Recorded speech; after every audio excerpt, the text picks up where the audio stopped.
દોસ્તો, ગોંડલ તાલુકાના મોટી ખિલોરી ગામની કોલપરી નદીના કોઝવે પર વહેલી સવારે પસાર થઈ રહેલી ઇકો કાર પાણીના પ્રવાહમાં તણાઈ નદીના ખાબકતા નદીના પૂરમાં કાર તણાઈ હતી. તેમાં બેઠેલા બાબરા તાલુકાના રાયપર ગામે રહેતો એક પરિવાર લાપતા બની જતા ફાયર બ્રિગેડની ટીમ તથા એનડીઆરએફની ટીમ મદદ લેવા માટે શોધખોળ કરવામાં આવી હતી. અને દોસ્તો, એમ કહી શકાય કે આ ટીમ તરત દોડતી થઈ હતી. આ ઇકો કાર મળી આવી છે. ત્યારબાદ બનાવના સ્થળથી 200 મીટર દૂરથી પતિ તથા પત્નીના મૃતદેહ મળી આવ્યા છે, જ્યારે તેમનો પુત્ર હજુ પણ લાપતા છે. દોસ્તો, વિગતો મુજબ છેલ્લા 4 દિવસથી સતત ભારે વરસાદ પડી રહ્યો છે. પ્રાપ્ત થતી વિગત મુજબ છેલ્લા 4 દિવસથી ભારેથી અતિભારે વરસાદ પડી રહ્યો છે અને ગુજરાતના અનેક જિલ્લાઓમાં અને તાલુકાઓમાં વરસાદ પડી રહ્યો છે. ત્યારે ગોંડલના મોટી ખિલોરી ગામ પાસેની કોલપરી નદીમાં ઘોડાપૂર આવ્યું હતું. આ દરમિયાન સવારે 5:15ના સુમારે બાબરા તાલુકાના રાયપર ગામે રહેતા જયેશભાઈ પરસોત્તમભાઈ રાદડિયા, એની ઉંમર 40 વર્ષ અને એમના પત્ની સોનલબેન 39 વર્ષ તથા એમનો પુત્ર ધર્મેશ 11 વર્ષનો હતો અને ઇકો કાર લઈ મોટી ખિલોરી જઈ રહ્યા હતા. એ વેળા વાસાવડ અને મોટી ખિલોરી ગામ વચ્ચે જે નદી પરના કોઝવે પરથી પસાર થઈ રહ્યા હતા, ત્યારે કોઝવે પર 2.5 થી 3 ફૂટ ઊંચે વહેતા પાણીના તીવ્ર પ્રવાહમાં ઇકો કાર તણાઈ હતી અને પલભરમાં નદીમાં આવેલા એ પૂરમાં કાર લાપતા બની હતી. બનાવની જાણ થતાં જ ગ્રામજનો અને આગેવાનોને થતા દોડી આવ્યા અને ગોંડલ ફાયર બ્રિગેડને જાણ કરતા ફાયર બ્રિગેડના તરવૈયાઓ સાથેની ટીમ દોડી આવી હતી અને નદીમાં શોધખોળ શરૂ કરી હતી.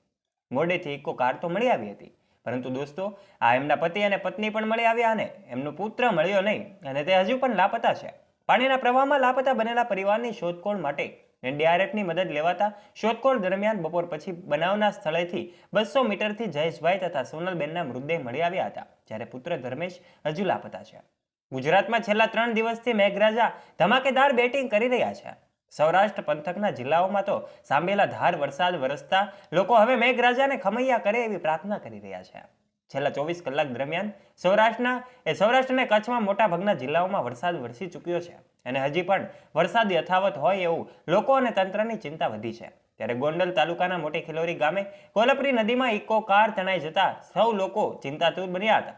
ઇકો કાર વાસાવડ ગામ તરફથી મોટી ખિલોરી જતી અને એ વખતે જે દરમિયાન મોટી ખિલોરી ગામે કોલપરી નદીના બેઠા પુલ પરથી જ પર ઇકો કાર પસાર થઈ રહી હતી. તે દરમિયાન અચાનક પાણીનો પ્રવાહ વધતા ઇકો કાર પાણીના પ્રવાહમાં તણાઈ ગઈ હતી. આ કારમાં એક બાળક સહિત પરિવારના 3 લોકો સવાર હતા. 8 કલાકની જહેમત બાદ ઇકો કાર ચાલકનો મૃતદેહ તો મળી આવ્યો, પરંતુ એમના નજીકનો બીજો મૃતદેહ પણ મળી આવ્યો.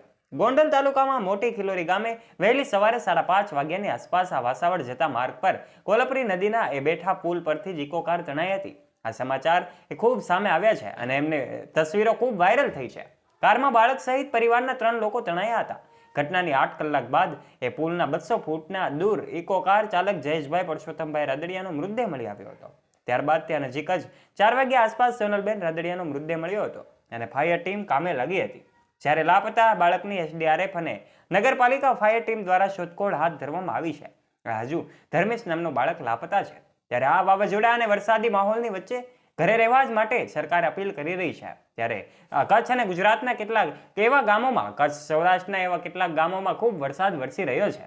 ત્યારે આ સમય દરમિયાન એ શહેરોમાં પણ વરસાદની માહોલ છે. આ માહોલમાં ઘરે જ રહીએ અને સુરક્ષિત રહીએ. દોસ્તો, આ બનાવની જાણ થતાં જ સૌ લોકોએ દુઃખ વ્યક્ત કર્યું છે અને આ પ્રત્યે સહાનુભૂતિ દાખવી છે. દોસ્તો, આ વિડીયો ગમ્યો હોય તો વિડીયોને લાઇક અને શેર કરજો તથા આવા જ રોચક અને રસપ્રદ વિડીયોઝ માટે અમારી YouTube ચેનલને અવશ્ય સબસ્ક્રાઇબ પણ કરી લેજો. ધન્યવાદ.